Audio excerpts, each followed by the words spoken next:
All right, guys, it's time for the Next Level Guy Show, a men's interview, interest, and improvement-focused podcast featuring interviews with the greats from all industries to help you better your life. Each week, a new episode features an interview with one of the greats, covering all aspects of their story, from life hacks to tips and protocols that have allowed them to live life on the next level. We then highlight concrete action steps that you can use to improve your life. And now, your host, Ian Dawson Mackay.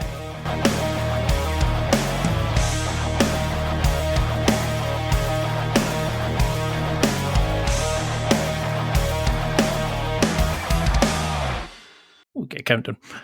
Well, thank you so much for coming on. It's an absolute honour to feature you. You've done some amazing things, but for people who maybe don't recognise the name, because you're one of the most underrated performers, could you give a quick introduction of who you are and why you're going to be a legend in CrossFit?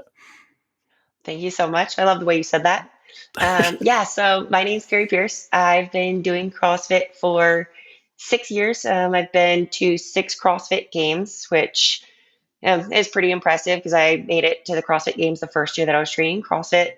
And since then, I've been 4-time Fittest American Female, and I'm currently the 3rd fittest woman on earth. It's quite a bio. And you're a businesswoman, and you're obviously a person as well. But why CrossFit? Because when I was researching you, you had started in gymnastics. You've had a sporting background with your family, but was it a friend who introduced you, Lindsay? I think it was Mineria. What was it about CrossFit? My first question was when I was reading it was, if your parents hadn't been sporty, do you think you'd have entered that? If they hadn't introduced you into gymnastics and that when you were younger, would you have gone into CrossFit? Do you think? Do you think the appeal was always there? I don't know. I'm not sure. I started gymnastics at the age of 3. I did it for 18 years. I started with my sister, and my parents were both very athletic and very supportive of my gymnastics career and just fitness in general. They met at a gym, so I think fitness is in my blood. But if I hadn't started gymnastics that early, I'm not sure if I would have, still been just gone into fitness. So I have no idea if I would be in CrossFit or not, but my guess is no, I probably wouldn't be. Because you seem destined for it. It's almost like you're designed for it. You have the perfect background, the gymnastics background, then you went into powerlifting, and now you're just combining the two, and you've made a product of it. It's like you're always predestined. But could you go into a little bit about your childhood? Were you always wanting to be competitive? Because you've done the internship, strength and conditioning. You're a personal trainer. You seem very always interested in sports. Was there anything different when you were younger? No, when I was younger, my parents introduced me to a bunch of different sports, gymnastics being the main one and the first one with my sister. I was 3, she was 5, and my parents tried to get me to play soccer, to play t-ball, to swim, just doing different things. And I always went back to gymnastics. And starting at the age of 5, I did 20 hours a week of gymnastics. And from then on, it was at least 20, sometimes 25, sometimes up to 30 hours a week of gymnastics. So my life was centered around sports from a very, very young age. And the competitive nature started at a young age too, because I started competing at 5 years old. So I don't really know much different. And like I said, I did gymnastics for 18 years. And then even after that, I was like, okay, I still want to compete. I don't know what, but I want to compete. So I feel like that competitive nature has always been there. And part of it's because I started at such a young age. Because that was definitely a question I was interested in, was where do you think that competitive edge comes from? And it's difficult for a lot of people to kind of get used to just working out, never mind the competitive edge. And it's great to work, to be participating in training 20 hours, 30 hours a week, as well as being a kid. That's certain taxing. But see, I've always done powerlifting, and I do Brazilian jiu-jitsu, and I do a bit of football. But For those who don't know what CrossFit is, now there's a lot of bad press for it because people don't understand it, but people who do it love it. What do you think the appeal of CrossFit is? What do you think it is that makes people just want to, just participate non-stop, talk about WODs, talk about modes of training, all these sorts of things? Because some people relate it to a cult, and I can certainly understand why. I'm like that with jiu-jitsu. But what do you think the appeal of CrossFit is? So I think the appeal of CrossFit, there's a few different things. Number one, there's just such an amazing community behind CrossFit. Like for me, I've done a lot of traveling, and no matter where I travel, I feel like I have a home away from home. And one perfect example of that is I end up doing like an 8 week trip away from home. And 3 of the weeks was a tour around, well, we started in Austria. We went all around Germany. We hit Netherlands, Belgium, and back into Germany. And even like 3 weeks, I went to different boxes, and it felt like I had a family like in those boxes. And even just like if you go to one box at your home or like that's around your house, like just one gym, I think there's just like this atmosphere that you can't replicate with anything else. It's like a big happy family. You get excited to go and train with and work out with the people that are at your 10 o'clock class or 5 o'clock class, whatever it is. So I think that's one part of CrossFit that's really special. And another thing that I love about it kind of reminds me of gymnastics, is there's so many different things to learn and different things to work on and different things to perfect. So you have like the weightlifting aspect, the gymnastics aspect, and the endurance aspect. And then you got to put it all together. So whether you're trying to get stronger, trying to get faster, trying to perfect the gymnastic skills, like there is always something different to work on and to get better at. But also there's things that you are really good at. So I love doing the workouts that I'm really good at, which is the gymnastic stuff, the handstands, the pull-ups. But I also like weightlifting and trying to get stronger and perfect that technique. So that's definitely what had drawn me into CrossFit, just the different aspects of it and how there's always something new to learn and to get better at. Or you never do the same thing 2 days in a row. Like even if it's the same two movements or exercises, it won't be the same as like if you have a different rep scheme. So it's like constantly just doing different things, which I never get bored with. I really like that because there's some sports I've done. It's very kind of, you just turn up, train, you have a match at the end, and you're like, Jiu-jitsu is slightly different because of their, it's like human chess. You do that, but I like the variety of CrossFit. And as I've learned more and read articles and watched videos, like on your PowerAbs, it's made me want to try it. I never thought I'd be saying that because I thought I was too tired with five-a-side soccer, and Brazilian Jiu-Jitsu 3 times a week. And you've made me want to try CrossFit just from researching you. And it's an amazing thing to do. And I've seen a lot of evolution. The guys are built like brick shithouses, shall we say. The women look, the women are amazing. You've got the functional muscle, you've got the power, you've got the speed, the swimming. It encompasses everything that I like about sports in one activity. And I thought, this is perfect. But what would a complete newbie, what would you say is the best thing for them to do in terms of finding the right gym, finding the right coaches? How do we determine if a place is good or bad? How did you find the right place for you?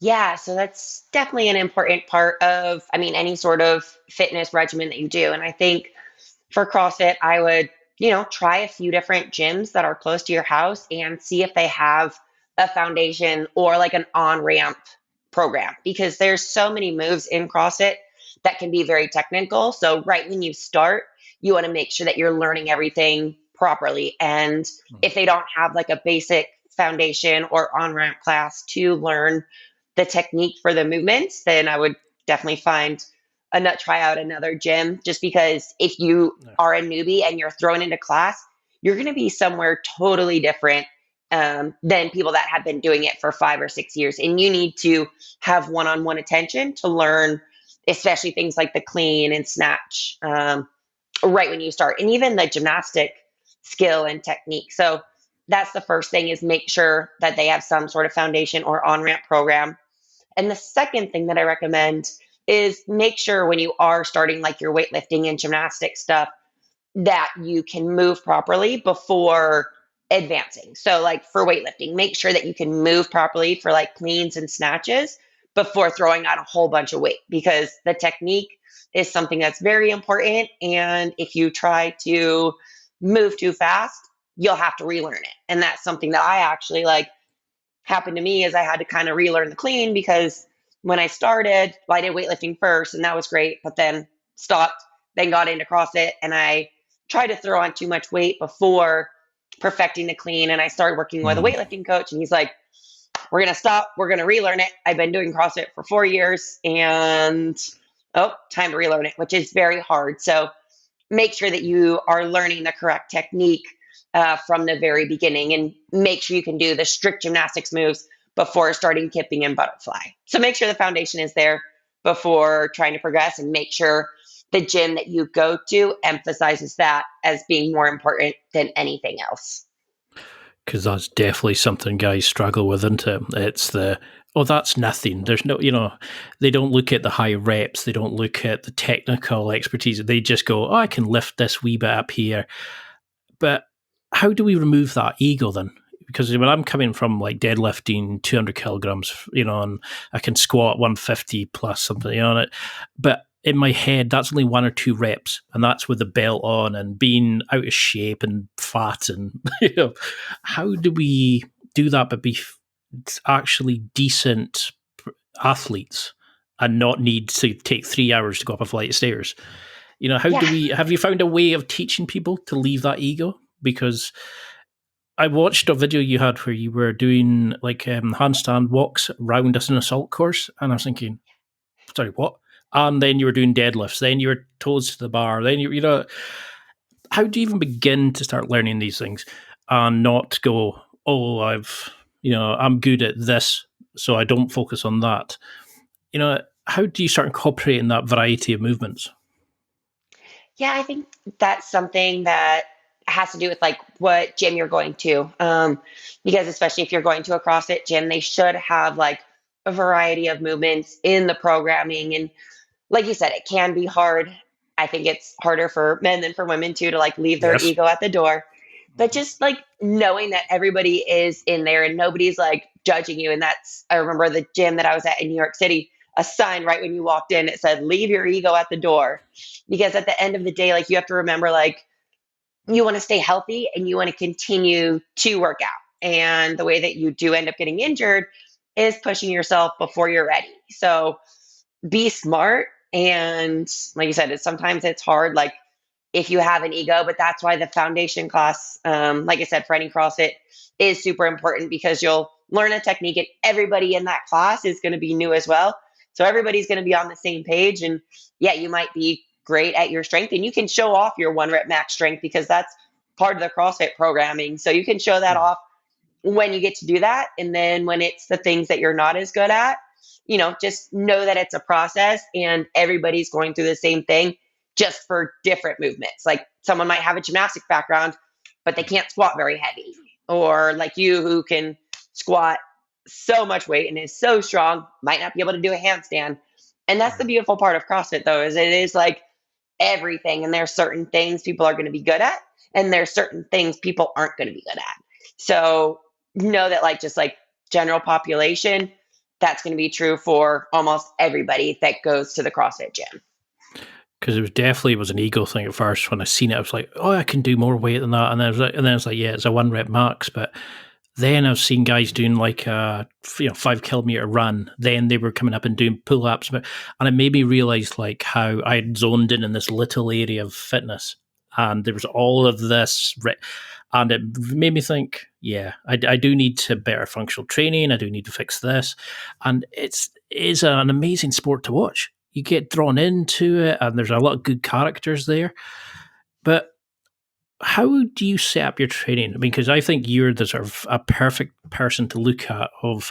You turned up, you were training for a year, you competed in the games, pretty much unheard of. You've been America's fittest woman like 4 years now? Yeah. So you've obviously doing something right compared to other CrossFitters. How did you step up from average, just taking it as a sport, to becoming a competitor? What was it that made you think this is the sport for me? Was it just the enjoyment, or did you start seeing that you could utilize your strengths? So for me, I'm just overall a very, very competitive person. And I started CrossFit in November 2014. And so my first open was in that March 2015. And going into that open, I was open-minded because I didn't really know too much about the sport. So I was like, okay, I'm just going to do my best, see where things fall. But I did have 18 years of gymnastics under my belt. I did some weightlifting, I did some powerlifting. So I had a lot of things going for me. I did not expect to make regionals my first year or the games, but I think just being so successful so quickly really like made me fall in love with the sport and wanted to see where I could take it. Because I'm very, very competitive in the first year at the games. I got 21st place. And for a lot of people, they would be like, oh my gosh, you got 21st place in the world the first year you're doing this sport. But for me, I was like, I know I can do better. I want to do better. That's the personality I've seen of you. It's like I Yeah. can keep improving, keep doing better. Yeah. And I think for any successful athlete, like you have to be that way just because, I mean, your life is training. Like it's eat, sleep, train. And I mean, for me now, I have PowerAbs, so it's eat, sleep, train, work on my business. But it is like your life is centered around that, and it has to be. But I enjoy what I do. I enjoy the people I train with, the people I surround myself with. My coach is amazing. So I have this incredible support system, which I think is important to any athlete's success. And in addition to that, it's just I've been consistent over the last 6 years, just training a lot and knowing what it takes, and not going out and partying and not doing things that other athletes that say they want to be successful but don't actually do. Like it's your life. You eat, sleep, and you breathe it. And I think that's why I've been so successful these last 6 years. Plus, I love it. I enjoy training 90 to 95% of the time. Everyone has their off days. But it's like, well, you have coaches that are going to keep you accountable. So you have to go and you have to train. And at the end of the day, I'm a very, very competitive person too. So that definitely is at the back of my success as well. Because I've definitely seen that competitiveness. It's the love of training. It's the fact that you seem to thoroughly enjoy doing it, and I think that's a lot. A lot of things is if you're not doing and focusing on the things that you're good, that you want to do, is it really that important to you? I find a lot of people go drinking and partying and all that because they don't have something they particularly want to do, and it's actions are far more important than words. So how is your training set up now? Because I was trying to figure this out of if you've got swimming, if you've got running, if you've got weightlifting, if you've got gymnastic stuff, how on earth do you start planning and prepping for this? Because it seems that there's a variety of potential goals. The challenges are only told to you on the day of the games. How on earth do you prep this and plan it? Yeah. So thankfully, I have a coach that does all of that. And actually a couple coaches. So I have a CrossFit coach. His name is Justin Kotler, and he's in charge of everything. So he oversees all of the training, everything that I do. I also have an endurance coach, Rob Carson, who writes all the swimming, the running, the rowing, biking, ski erg workouts. And then I have a weightlifting coach who does a lot of my weightlifting stuff. And then Justin takes some of the weightlifting stuff, the endurance stuff, creates my program, which I train 5 days a week. I have one active recovery day, which is usually just a swim, and then one complete rest day. Stay out of the gym. Try not to think about CrossFit, just to let yourself like mentally reset. I'm assuming that was difficult. Days, yeah, it is difficult, but it's gotten easier over the years. I think when I started CrossFit, it was like everything CrossFit all the time. And then I'm like, I'm good taking a day away from the gym, like, because then Monday comes and then you're hungrier to go to the gym. So it's good kind of just like shutting your brain off. And that, like, I feel like for me, it's more mental than physical having that rest day, Because some people are like, oh, is it like an active recovery? I'm like, no, like I don't want to think about numbers. I don't want to think about paces.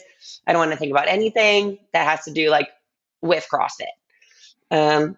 So that's usually like Sundays and Thursdays is my active recovery day. So it's just a swim. But my training days usually starts, I mean, it varies from day to day, but generally I'll have some sort of endurance session, which is that bike, swim, run, whatever it is, first thing in the morning. And then sometimes I'll add a little bit of other like accessory work, like the bodybuilding stuff, to that session. And I do some core work, some power ab work. And then my other session will be some sort of strength, whether it's like squat, deadlift, bench press with some weightlifting, clean, jerk, snatch. Then some sort of gymnastic skill stuff, whether that's muscle ups, handstand walks, anything like that. And then I'll have like a CrossFit metabolic conditioning type workout that usually throws all the different elements together, like some sort of weightlifting, a gymnastic, and then an endurance piece that's like 15 minutes, as many reps as possible, or like the kind of workouts that everyone sees in competition. So training is around 4 hours, depending on where I'm at, depending on the day too, like around 4 to 5 hours a day. It's tiring just listening to it. I was just closing my eyes just now thinking, oh.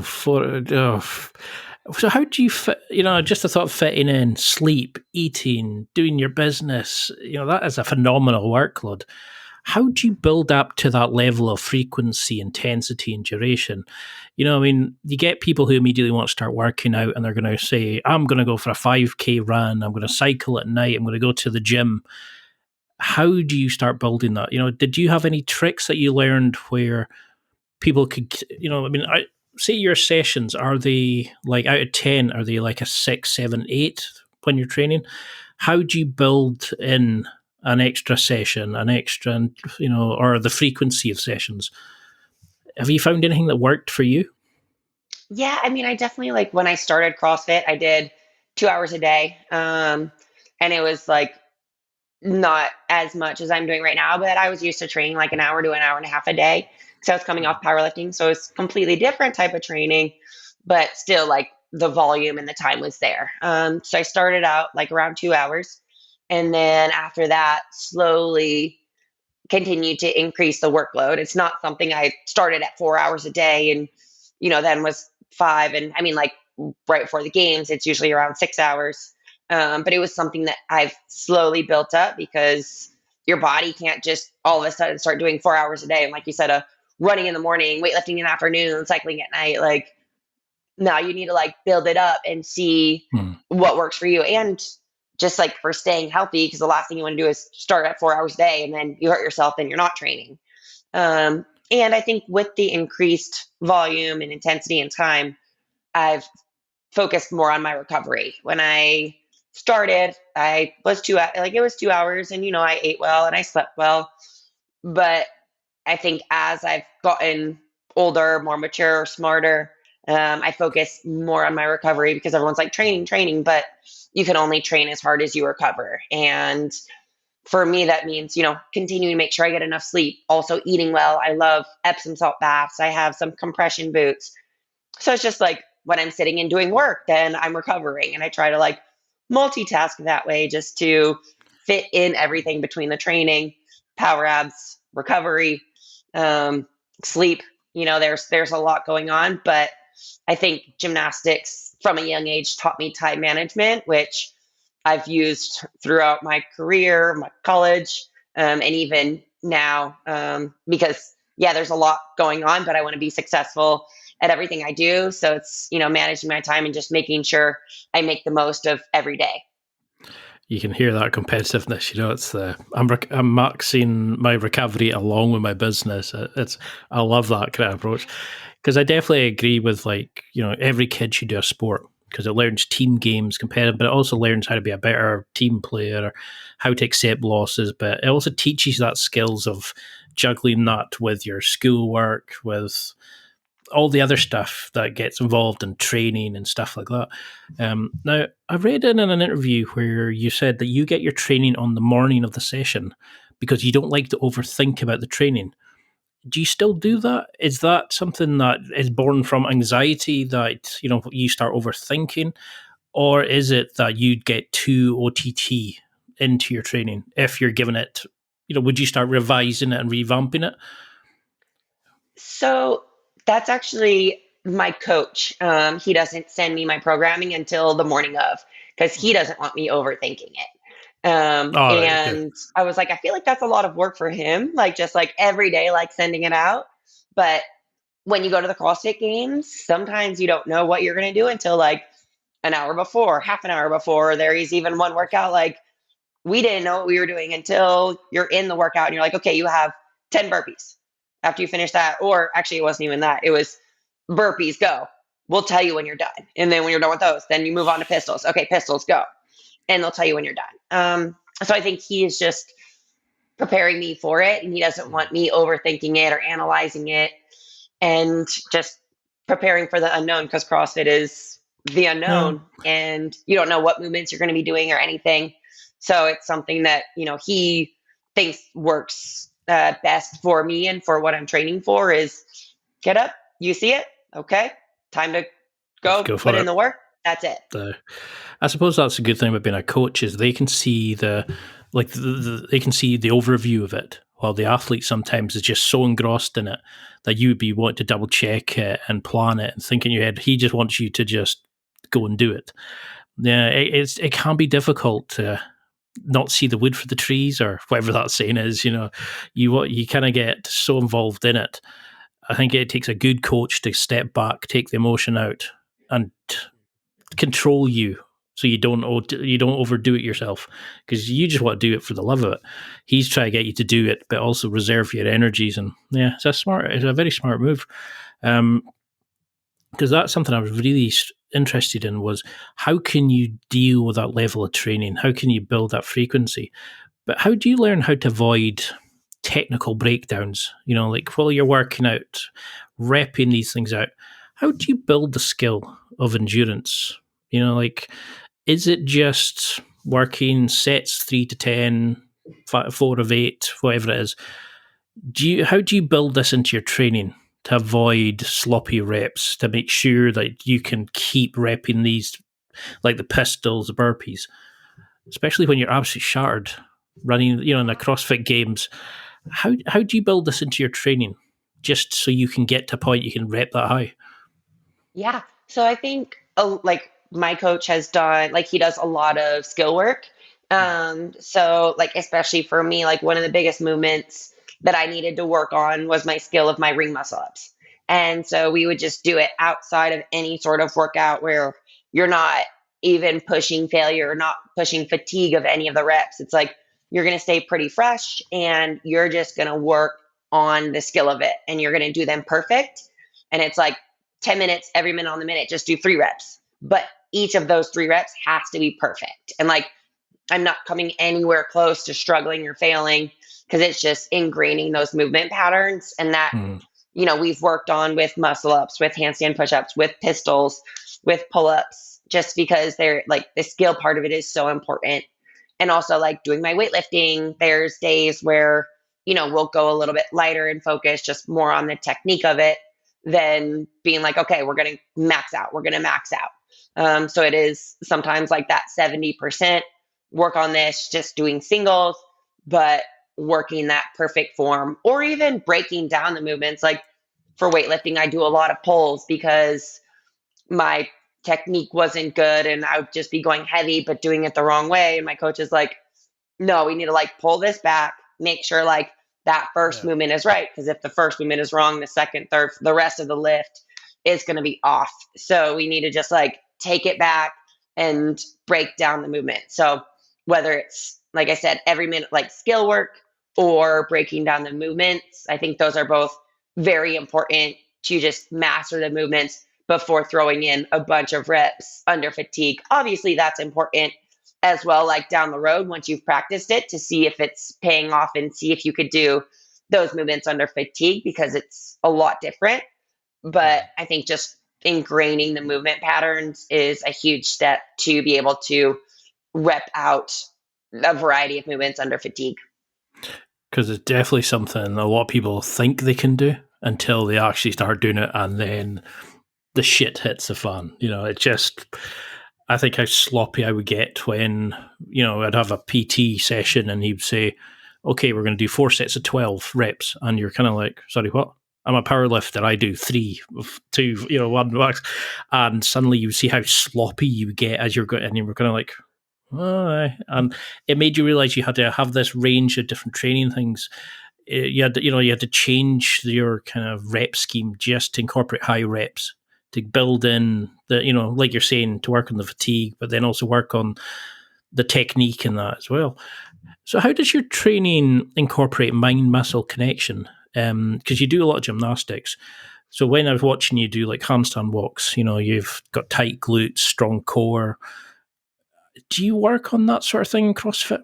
Of feeling the body, controlling the body, understanding where you are in the spatial awareness of it? If that makes sense? Yeah, no, it definitely makes sense. I mean, for me personally, not a lot, but because for things like handstands, I've been doing for such a long Such a time. risky, yeah. Yeah, so I think like that's just like ingrained. And sometimes like there'll actually be like members of the gym that are like, "Oh, what do you think about?" Or like, "How do you do?" Like you said, "Do you squeeze your glutes?" Or "How do you breathe when you're doing this?" Or whatever. And I'm like, I don't know. Like You I just just do do it, it kind like of. Yeah. subconsciously. So I'll like kick up and do a handstand walk and be like, okay, how do I breathe in this? Or what do I think about? Because like for me, sometimes it's just second nature. I'm like, I don't know what I think about. So sometimes it is good like stepping back and seeing what I actually do think about or what I feel.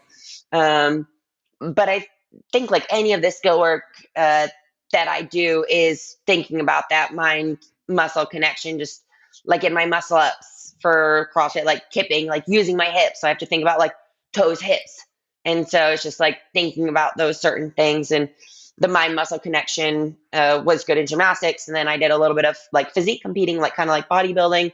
So it was definitely very, very important there, which I learned a lot from that, and also did a lot of high reps for that. So I think that helped my CrossFit training as well.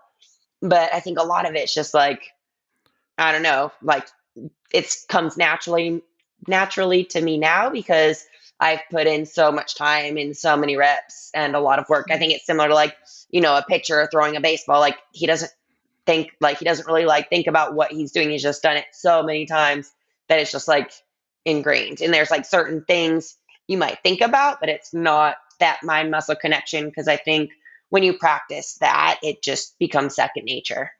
Yeah, because I think I'm looking at it from like a kind of somebody wanting to start it, and I'm trying to overanalyze it rather than you're just kind of doing it and then fixing little things. Whereas for people who kind of like in jiu-jitsu, sometimes it's better just to keep repping a move till it becomes second nature. But in your head, newbies kind of go, "Where's your arm? How are you doing that? Do it and then because I was kind of interested because I learned about mind muscle like when I was powerlifting, feeling it where your lats and all that kind of things are, and squeezing the slack at the bar, all this kind of things. Is there things you're thinking when you're doing these movements? Do you have mantras when you're doing it? Like as each, is there activities you do? A way of thinking these things through. Do you have a mantras that you, when you start training, do you have a sort of set ritual before you train? Do you have something you do before each activity to kind of zone you into the movement, so to speak? Yeah, so I think for me, like as you're talking, like the number one thing that's like sticking out in my head is just like the weightlifting movements. Because like the gymnastic stuff is like second nature. I've been doing it for such a long time, but like the squats, the deadlifts, the strict press, everything is like really thinking about like tensing things up, or like you were saying, like tensing your lats in the deadlift, or like even like in my squats, like, okay, really like continue to like push your knees out and push through your whole foot. Don't go to your toes. Or even like front squats, like really drive your elbows up.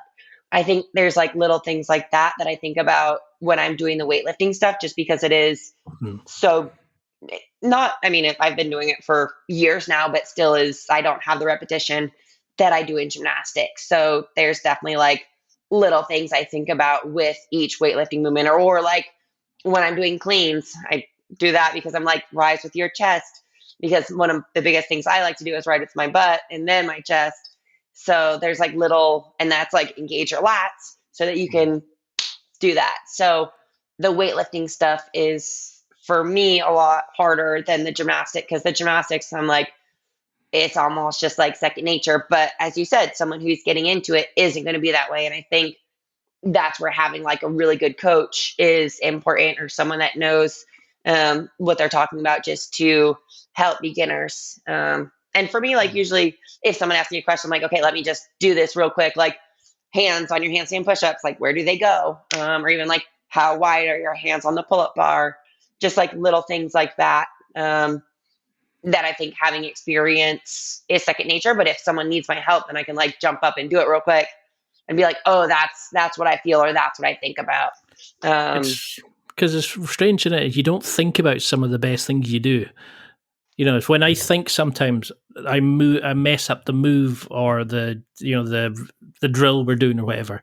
Other times, so I find I need to think about it as I'm lifting, to something to focus on. So I'm not thinking about the weight that's in the thing. It's quite strange. I mean, you were almost doing handstands before you were walking. You know, so you're. So how does when you're training, I mean, you do a high volume of reps, you know, you're doing multiple activities, you know, you're pushing yourself.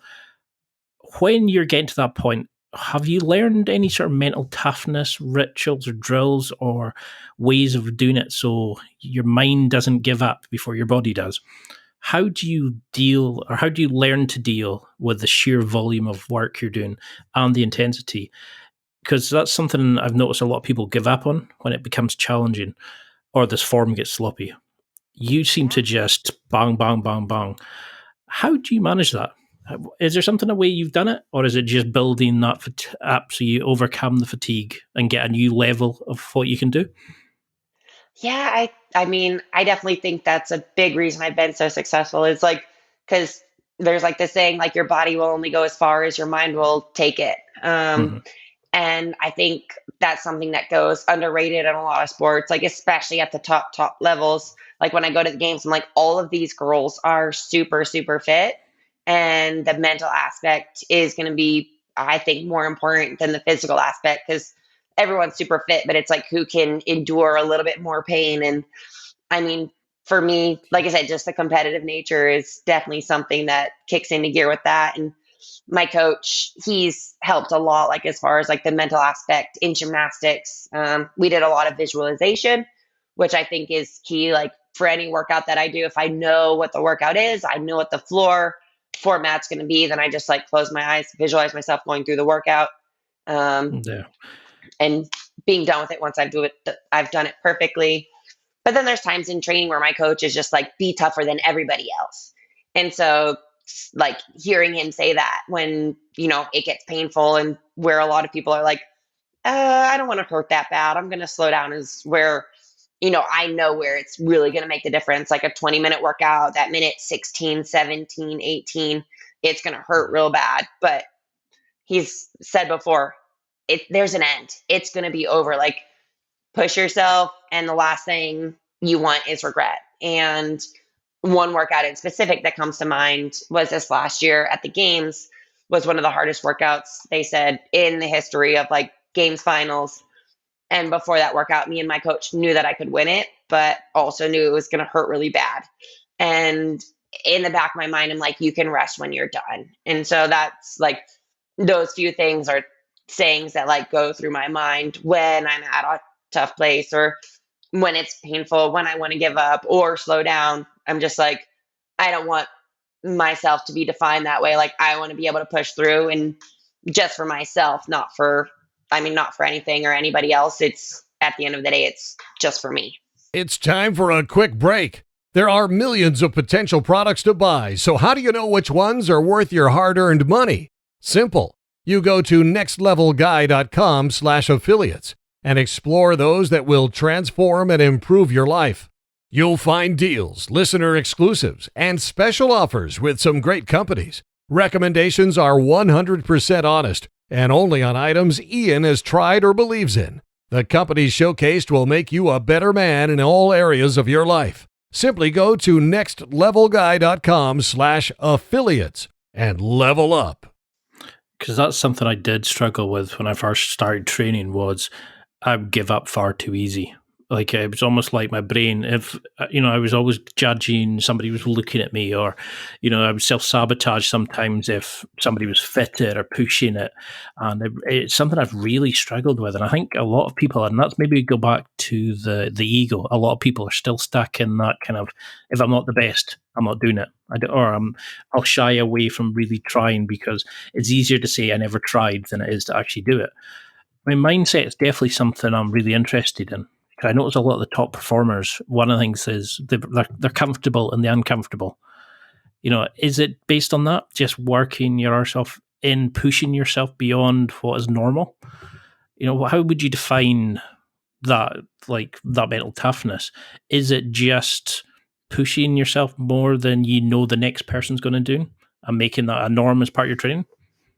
Yeah. And I think it's very important. And I love that you said training because so many people are like, oh, yeah, you got to push in competition. Like, I mean, yes, you do, but you have to train that way because unless you train that way, you're not doing it in a competition. Competition is the time to show off your training.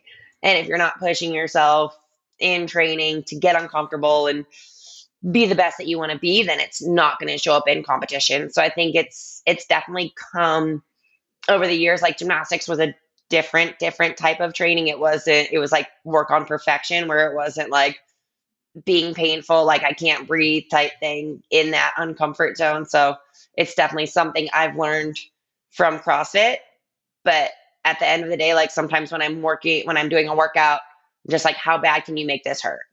And it's kind of sometimes for me, it's kind of like a game. Like, how bad can you make it hurt and continue to make it hurt for the duration of the workout?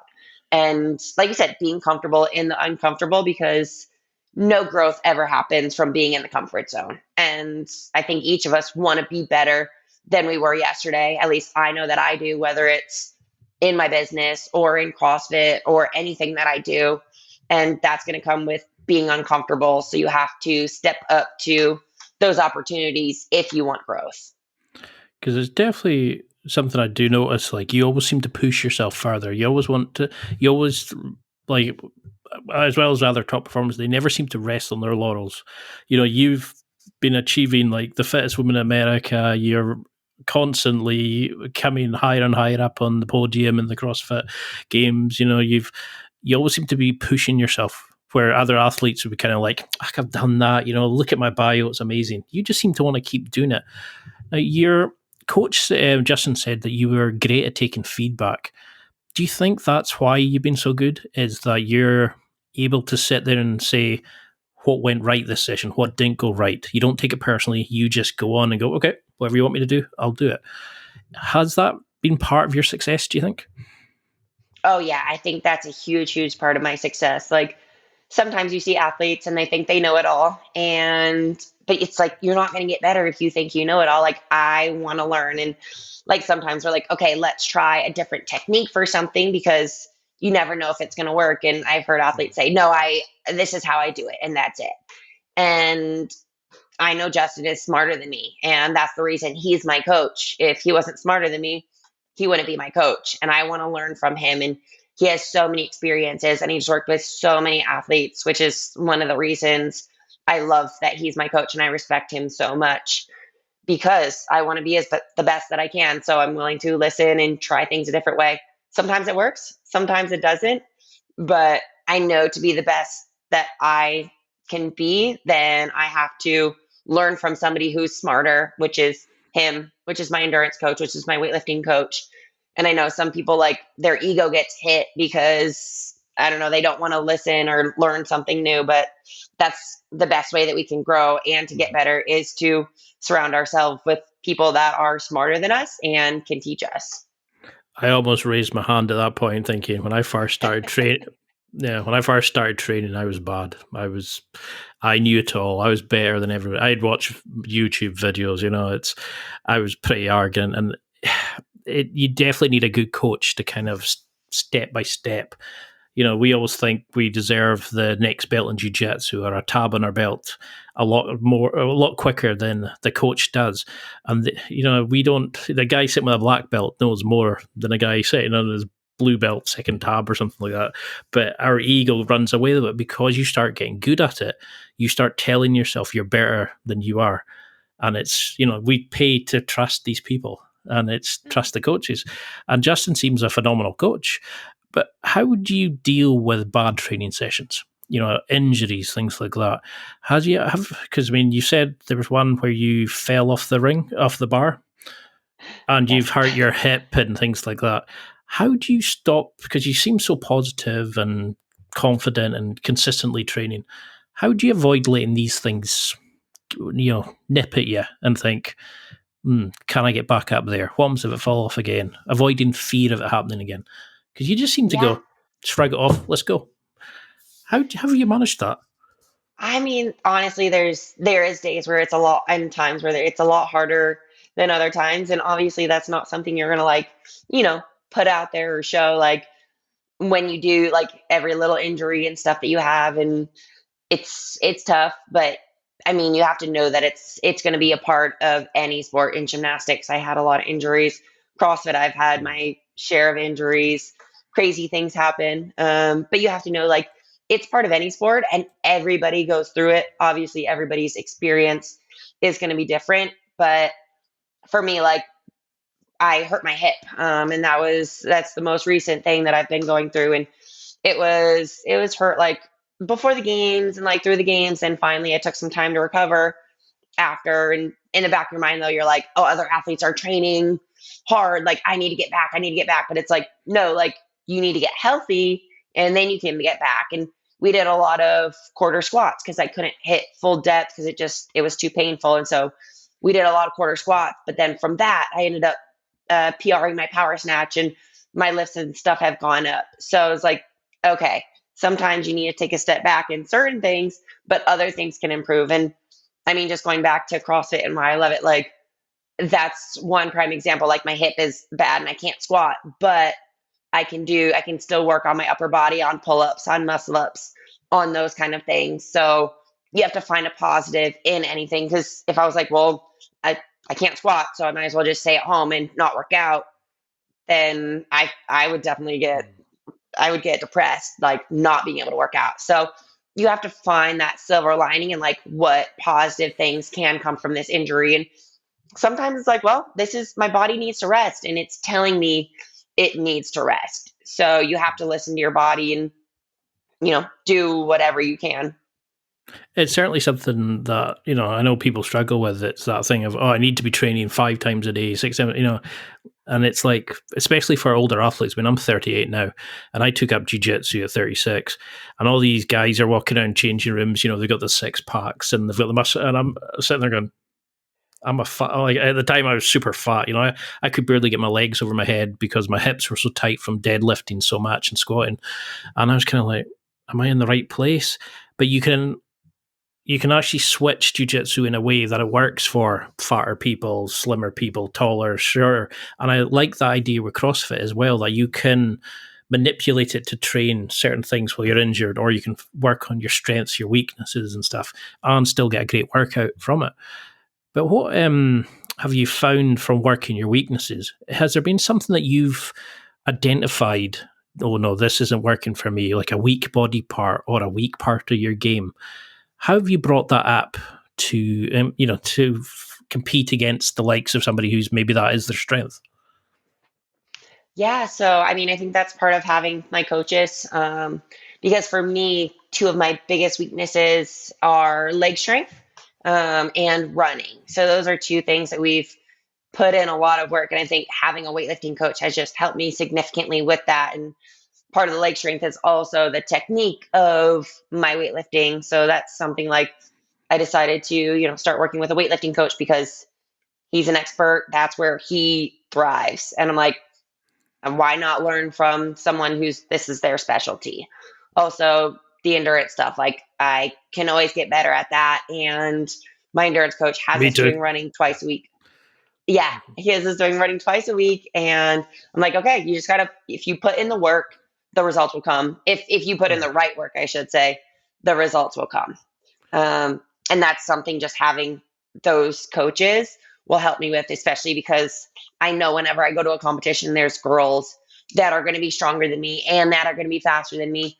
But if I can close the gap a little bit on those movements that are my weakness and keep my strengths, then I'm just going to continue to move up the leaderboard. Well, see, like I'm a big fan of sort of incremental changes. I don't expect to go in and make 20% chance or improvements as I go. If I can get 1% better in my life and each day, I think that's an achievement. So I always look at like if it's grooming, if it's style, if it's whatever it is. How do you incorporate that sort of training into your sessions? Do you look at improving one thing per session, or are you just looking for the overall session to be good? Do you analyze specific movements and check after each activity, or at the end of the session does he give you detailed feedback? What's your approach to training? Is it just improve in general, or are you looking at dialing in the form, the technique, the mental aspect of it? Do you work, if you know what I mean? Yeah, no, that's a great question. For me, I look at like each thing individually. So when I like right now, I'm thinking about Monday. So when I go into Monday, I know that we're gonna have an assault bike workout, and then I know I have back squats and I have clean and jerks and I have muscle up stuff. So I'm like, first is like back squat. I look at the back squat. I go through my numbers, go through whatever the programming is that my coach has, and then I'm like, okay, that was a good day. I hit heavier than I did last week, where I was able to do more reps, or I was able to go through the workout as he said, and that's a success. Or, I mean, there's days too where it's the other way where, oh, those squats were heavy. I didn't get as many reps as I wish I would have, but it happens. Or maybe I was like, okay, something was feeling off, but I analyze each part of the workout. So the squats, and then I go into the clean and jerks. But even if the squats didn't go well, it's like, okay, clean and jerks are a completely different movement. This is separate. So focus on these. And then I see how those go. And then move on to, like I said, maybe muscle ups. Do the muscle ups, see how those go. So it's kind of like each individual thing is what I focus on. Obviously, at the end of the day, you look at everything and how, like, okay, I felt great today, or today wasn't where I wish it would have been. But I think for me, it's better to break each thing down and look at it like that, because if each individual thing is getting better, then I know I'm getting better and the day is a success. Whereas if I just look at the whole day, then I could be like, well, there was a lot of ups and downs. Was that a good day? Was it not? So I think for me, just taking each individual thing, and also like for a competition, some athletes have a bad event and they let that affect them for the rest of the day, the rest of the competition, where I think one of my strengths is if I have a bad event, I'm able to shrug it off and go into the next event. And I think part of that is from training, because it's like, okay, I have this part that didn't go well, but now I have something completely different, completely new, and this is going to go well. And just reset your mind to then focus on what is ahead, because you can't change what is in the past. No, I really like that approach. It's a great way of looking at it, because it's something I struggle with. I sometimes would get tapped out in a match, and I'd be thinking about it in the next match, and it's a self. It keeps happening because you think about it and you're worrying about it. And like you're saying, focus on that when it's done. Focus on that and that. So how does your training change when you're coming up to competitions? When you're going to like the games, for example. Can you go into a little bit about how if it changes, if at all? And also, how are the games set up? What would like a complete newbie coming to the games, how are they sort of set up, graded, those sorts of things? Because, you just seem to be getting better and better at them. But for somebody who's coming in new to competitions, what advice would you give them? Be ready for anything, because you really never know what you're going to be given. Every year that I've been to the games, it's different. And I think that's part of the reason I've been successful too, is because I have such an open mind. And you're just like, okay, here I am. I'm fit. I've been training really hard, so I'm ready for whatever is to come. And I think that's the biggest thing. Like, because my first year at the games, I was kind of like, okay, I think we're gonna know everything ahead of time. Like we're gonna plan. I'm gonna be able to eat. I'm gonna be able to do this, this, and this. And it is not that way at all. And I think I gained a lot of respect for the other games athletes after experiencing my first games and everything just being so unknown. So especially when it comes to like CrossFit Games, be ready for anything and everything. Like usually there's 3 to 4 workouts a day, and it depends on the year. There's been different schedules. Like one year is you worked out Wednesday, Thursday, you got Friday off, then you were Saturday, Sunday. Or sometimes it's Thursday, Friday, Saturday, Sunday, all in a row. And like I said, 3 to 4 workouts a day, which are a mix of anything and everything. It can be a 5 to 7K run. You might have a max deadlift right after that. Then a couple hours, like 2 hours later, you'll have like a typical CrossFit workout, a mix of endurance, gymnastics, and weightlifting. And then you might even have just another gymnastic workout later in the day. Then the next day, you'll have 3 or 4 different CrossFit workouts. One might be 5 minutes, two might be 9 to 12 minutes, one might be 15 to 20 minutes.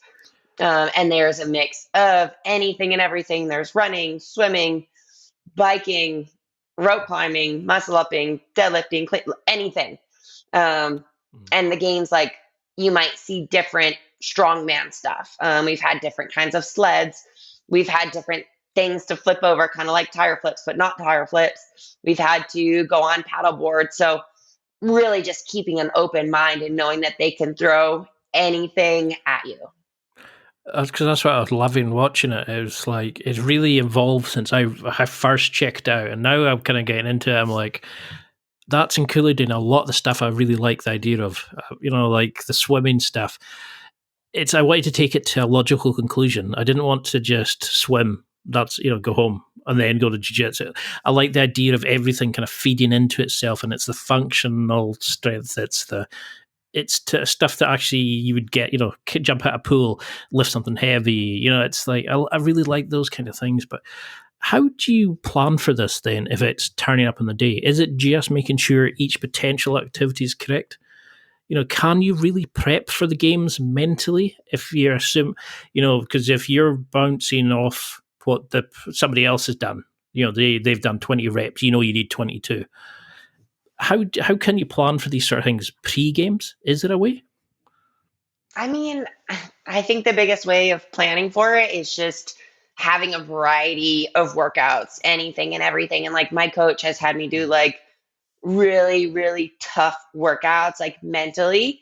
And I think just doing those workouts makes you stronger, obviously physically, but also mentally, which is like the key to going to the CrossFit Games, because physically, yeah, we're all very fit, but mentally pushing yourself that far, or especially on day number 4 when your whole body hurts, you're super fatigued, you're tired, you're like, okay, are we done yet? I think is very important, like in training, just doing like some of the hardest workouts that my coach can think of will just get you ready for the games to perform at your best, because other than that, you can't really prep for it because you don't know what movements. And so it's just training anything and everything, and going outside of the gym too. Like we go to there last year, there was this like place called Death Hill, and just doing different things outside of the gym with a sandbag, running up a crazy steep hill, doing obstacle courses. So just training anything and everything that you can think of,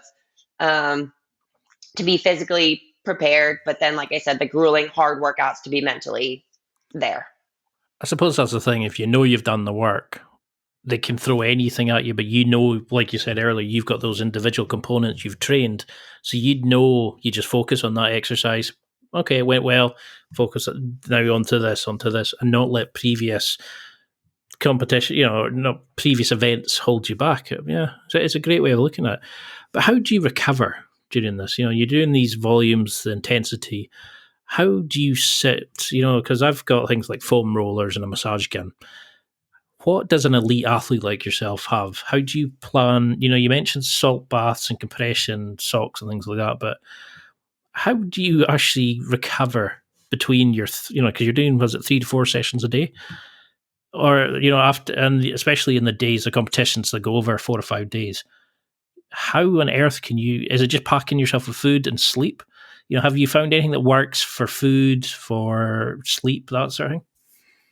Yeah, so I mean, both of those are extremely, extremely important, and the best ways to recover. Also, I think hydration is something that's important, especially like at the games or any sort of competition that's outside. Because I love that you just like grab something to drink too. I was trying not um, to. I was thinking, yeah, no, I love it. Just because I think that's something that not a lot of people think about. And when you're outside competing, like you need to make sure that your hydration is on point, and that's having water, but also the electrolytes, the salt and potassium, to make sure you're staying hydrated because you're sweating so much. Um, and yeah, the nutrition is huge, along with a lot of sleep. And I mean, usually if there's doctors on site or something, I'll get body work done, just whether it's like loosening up certain muscles that are extremely sore from the workouts. hmm, Um, and as far as like nutrition, special things, I don't do it except in competition. But do you know what Lucky Charms are, the cereal? yeah, the Irish, Yes. yeah. So those are my go-to during competitions. People laugh at me, but RP Strength, like who I work with, especially for nutrition in competitions, they're like, you need something that's like a simple carb just to fuel your body quickly because you're doing so many workouts a day. You want like active, you want available carbs. And they're like, you could have cereal. So Lucky Charms is my go-to, and people always laugh because I'll like carry a box with me. But that's usually just in competition. Outside of that, like my diet is very clean. I love oatmeal, sweet potatoes, eggs. I eat a variety of vegetables, steak, salmon, but mainly just keep it very clean. But I eat a lot, usually between 2,500 and 3,000 calories a day, depending on where I'm at. Sometimes before the games can be up to 3,500 calories a day, just to make sure the energy is there. So Yeah. how do you prep for that? Because I mean, I was eating 3,500 when I was powerlifting, and I was up to about 126 kilograms, I guess. So I was a fat, beast. How do you meal prep, and how do you get your food in? And because you've also got very strict times when you can eat, and you've got to train, and then you've got to compete and stuff. How on earth do you fit this in? Like, I couldn't imagine you eating 3,500 calories. I mean, just the volume of that sounds like a lot of work to digest it. And Yeah. how do you Well, build up? Or yeah, part of it is I have like during workout shake, or like in competitions a couple. So it's just like simple sugars and whey protein mixed in a shaker bottle. So sometimes that's like 200 or 300 calories in itself. And then if I have multiple workouts, then that definitely adds up and makes it easier because then you don't have to have whole foods for all of the calories. And I have a meal prep company that I work with, Rosie Joe. So they send mainly all of like the meat, vegetables, some sweet potatoes, and things so that I don't have to cook all the time because, like you said, that's a lot of meal prep. So I'm very definitely. thankful to have like a meal prep company just to work with. And I've been working with one for the last, actually, basically since I started CrossFit. So, like the last 6 years. And it makes a huge difference because you save time going to the grocery store, cooking, cleaning, all that stuff. So, meal prep is super important because when I'm hungry, I'm hungry. So, like after a training session, I'm like, okay, food is ready. I can eat now. I don't have to wait around for it either. Because, like you said, the timing and Cook stuff is for. super important for the recovery and just to make sure you can get it all in. I mean, that's definitely something I've noticed with like a lot of top performers is they'll spend money on things like meal prep companies, or like they'll pay for a personal trainer and they'll do without something else because that helps them. And I definitely like the meal prep idea because I've seen quite a few people kind of say, well, I don't know how to cook, I don't eat chicken breasts and all day, I'll let a professional chef do it for me. It's like Ramit Sethi, he was saying, you're not rich if you've got a lot of money. You're rich if you can afford the things you need to upgrade your life. And I really like that kind of idea. But I mean, I know we're over an hour and I've barely touched the surface. I've incorporated about 50 questions together into a waffle. I mean, I've got so much. I'd love to have you on again, but something I was really intrigued in was your PowerAbs program. Now, how on earth did you go from competitor, athlete to let's start a business in the middle of this? You're competing, you're breaking records, you're doing all these amazing things. Why start a business right in the middle of it? Why not? I'm just kidding. Fair enough. Um, Good yeah, answer. no, I'm just kidding. I actually, so there was this guy, Larry Connors, who reached out to me and wanted to talk about business. And first, it started off as gymnastics and how come you're not teaching other CrossFitters gymnastics because you have such an extensive background and a lot of people could benefit from this. And I'm like, honestly, like, I just don't know where to start or how to like go about it. I was like, I would love to help other people like spread my knowledge about gymnastics because of my expertise in this area. And so we sat down, we talked, and that's kind of where we started. And in our first meeting, though, I said something about like my abs. I've gotten a lot of compliments. And so Larry's assistant had seen pictures and her husband too. And one day they were just talking and she's like, Kari, you need to come up with an abs program. And I was like, that's genius. Like, I would love to have gotten so many compliments on my abs. And I still similar, didn't know how to like go about it. And Larry was great with the business aspect. And it was something that just kind of came my way. Like I had been thinking about how I could make something happen. And I thought it was going to be related to gymnastics, which I mean, PowerAbs is related to my gymnastics background just because 18 years of gymnastics, a lot of crazy things gymnasts do for core strength that I've incorporated in PowerAbs. But yeah, it ended up being PowerAbs that ended up taking off and is the way that I've been able to help so many people around the world. Because this definitely seems like something, maybe it's part of your personality, is always wanting to keep moving and challenging and, always being competitive. Like, oh, what can I do now? How can I'm going to hate myself for this pun, hit that next level. I can't say it now without thinking of the show name, obviously. But now, when I initially seen it, I thought PowerAbs, okay, it's like, because a lot of sport, CrossFit athletes have amazing abs. And I thought, yeah, but the more I thought about it, it's a great idea because better abs, obviously, you're better at your gymnastic stuff, better weightlifting because you've got the stronger core. It really made sense after I kind of got over why would you do abs? And it's like, oh my God, that's amazing. It's, there's so many different parts of why abs are a good thing. But I can't believe I just said abs are a good thing. But why does an athlete, in your opinion, want stronger abs? Why do we want power abs? Why do we need better abs? Yeah, and I mean, you just touched on it a little bit, because it's just going to help your gymnastic movements. It helps your weightlifting. Like a lot of people that have done power abs have just sent me messages and videos like, thank you so much. I just PR'd my deadlift. I just PR'd my back squat. I just got a toes to bar for the first time. I just got a muscle up for the first time. So it definitely helps with that core strength, no matter what kind of athlete you are. Even have had runners reach out and tell me that they've PR'd their time because they just felt their core was stronger during their running. And in addition to that, I know a lot of athletes, including myself, have lower back pain. And I've had so many people reach out and be like, I have lower back pain. Can I try PowerAbs? I'm like, actually, PowerAbs is perfect for you because you probably don't know how to engage your muscles. So you're getting lower back pain. And then they gave the program a try and reached out after saying that their back pain is now gone. And I think one of the coolest stories that has come from PowerAbs, we haven't shared it yet on many of my channels or anything, is a guy from the New England Patriots, which is an American football team, reached out, wanted to do PowerAbs because he had back pain that their doctors couldn't solve. He did PowerAbs and his back pain was gone. He's like, I can't thank you enough for it. So it's like even professional athletes benefit from PowerAbs, and that's just like so cool to me. So it's like no matter where you're at on this spectrum, you can benefit from PowerAbs in one way or another.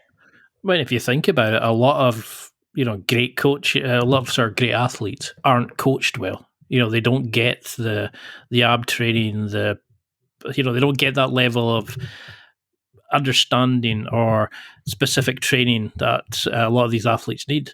So they might be great at like weightlifting to get big and bulky for the football pitch, but they're not taught how to build a core, how to keep themselves safe and healthy over the next 10, 20 years. No, it's fun. I just wanted to really give everybody a chance to sort of see how amazing PowerAbs were.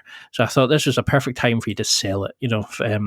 So why do you think PowerAbs is working so well? You're working with professional athletes, you're getting amazing feedback. Because I've seen your training videos on your Facebook page. Now, they've got me a fat mess wanting to start doing ab workouts and these short, sharp exercises in my room when I'm working, when I'm doing a proper job. Why has it become so popular, do you think? I think a part of why it's so popular is it's 10 minutes a day, no equipment needed, and people say core work is actually fun. I know a lot of people hate doing like ab workouts, and I think I've just incorporated a lot of different moves like from my gymnastic background. And then I also did some personal training and stuff and from CrossFit. So I think it's just fun for people. They see results, they feel better. They're, like I said, they're PRing lifts or getting things for the first time or reducing their lower back pain. There's just a lot of benefits that come from doing it. And it's 10 minutes and you don't need anything. So there's really no excuse not to do it. And now there's like an amazing community behind it too. We have a Facebook page that has over 35,000 people. So it's not just like an abs program, but there's like a PowerAbs family basically. And I don't know, similar to anything else, like once you start doing it and you see the results and you feel better, you just get addicted to doing it and you want more. And we have PowerAbs, and now I have 6 other programs as well in addition to PowerAbs because people really enjoyed it and they wanted more. And I don't know, it's fun for me, it's fun for them, and I think that's why PowerAbs has been so successful. Because I definitely want to try it. I was looking at it as like, I wonder if she could turn my keg into abs, because I was thinking, I'm going to ask her, okay, I'm going to give it a shot, I think. And when I Yeah. seen how easy and fun the exercises and the variety, I was like, she's on to something here. I can see why this is so successful. Is it available and suitable for athletes, beginners, and intermediates, experts? Somebody who's Yeah, coming so there, no core work, can we do it? yes, I came up with because some people did Power Abs and they're like, this is too hard. So I created Introduction to Power Abs, which breaks things down. And yeah, there's even 2 levels in Introduction to Power Abs. So if you haven't worked out, don't really work out consistently, you can do it. Or if you have like some sort of base but haven't really been consistent, that's the level 2 of Introduction to Power Abs. So really, no matter what level you're at, you can start with Introduction to Power Abs. Then there's Power Abs. There's Power Abs 2.0, which is right after Power Abs. And I have Extreme Power Abs, which is for, people that have a strong core and just want something more. Those are like the base programs of Power Abs. So it kind of spans anything from a person that hasn't worked out to, like I said, an elite athlete will be challenged by Extreme Power Abs. You've got me wanting to do core work. I never thought that was possible. You mentioned there about the PowerAbs family, and there's that amazing familiness. That connections between athletes who do CrossFit. Why? Why do you think people bond so well over CrossFit? And also, there's that, because when you see you competing at CrossFit Games, you're always encouraging each other. You're always pushing each other, shouting encouragement after you finish to, somebody who's just on the verge of finishing. There always seems to be you try and make each other better. Why do you think this level of friendship and camaraderie exists in the community?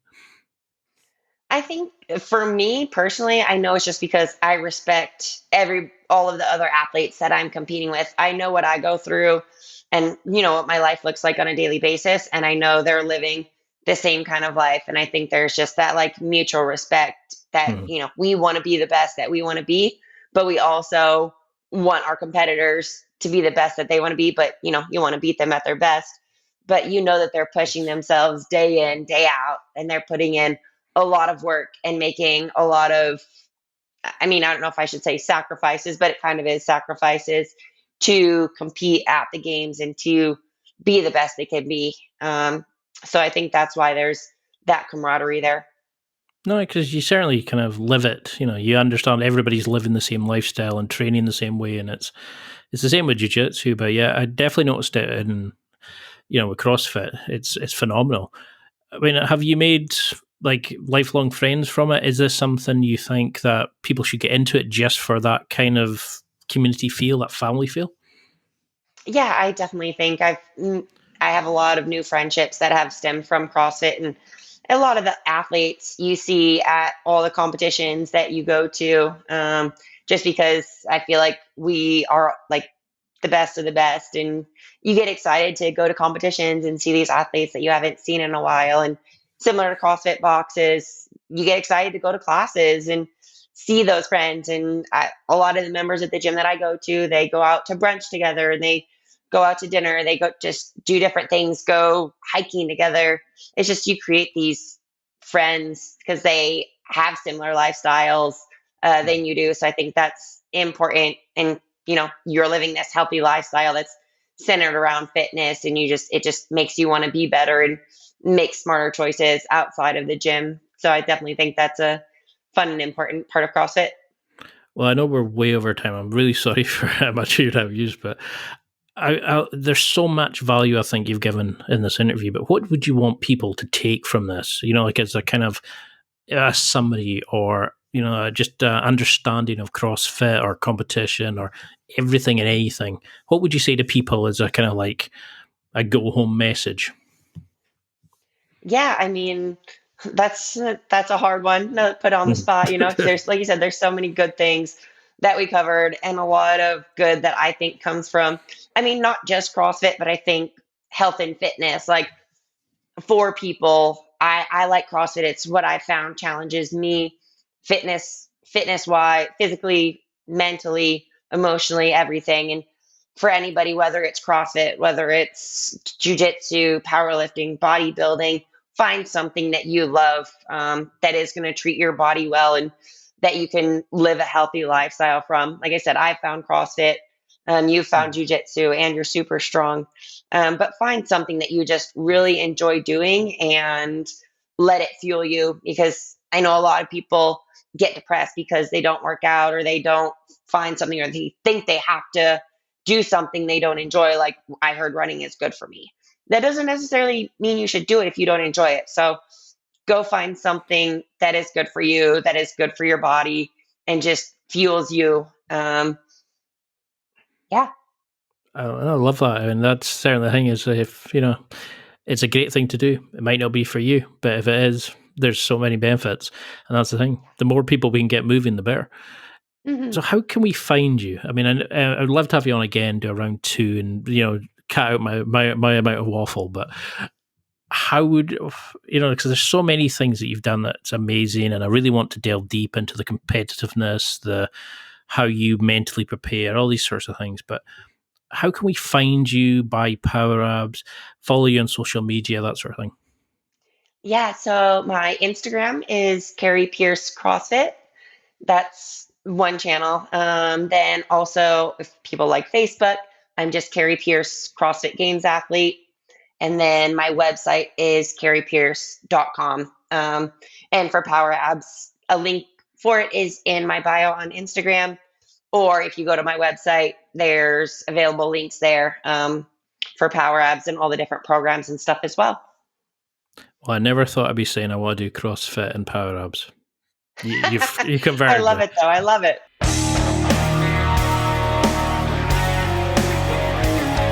Well, that's it for another week, and thank you for listening. It's now time to take what you've learned and use it to develop and enhance your life with the key points mentioned. Listen, try it, embrace it, use it, and crush it. Now's your time to hit that next level in your life. If you liked this episode, then please leave a comment on the show notes or a review of the show on your podcast platform. Everything helps evolve the show. Until next week, keep seeking the next level in your life.